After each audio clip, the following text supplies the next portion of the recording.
పూజాది కార్యక్రమాల్లో ఎలాంటి దుస్తులను వాడితే ఎలాంటి ఫలితము వస్తుందనేది చిన్న ధర్మ సందేహం. ఎరుపు పట్టు వస్త్రాలు, ఎరుపు చీరలు కట్టుకుంటే అనవసరమైన ఆవేశానికి, కోపానికి గురవుతారు. పచ్చని పట్టు బట్టలు మంగళకరమైనవి, శరీరంలో ప్రాణశక్తిని పెంచుతుంది. ఏకరంగు బట్టలు ధరిస్తే ధైర్యాన్ని పెంచుతుంది. తెలుపు వస్త్రాన్ని కట్టుకుంటే శుభాన్ని తెచ్చిపెడుతుంది. అంచులేని పట్టు బట్టలను కట్టుకుంటే అశౌచాన్ని, దోషాన్ని తెచ్చిపెడుతుంది.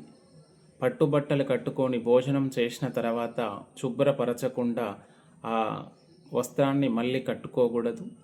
దానివల్ల దుష్ఫలితాలు వచ్చే అవకాశం ఉంటుంది. జై శ్రీరామ్. భారత్ మాతా కీ జై.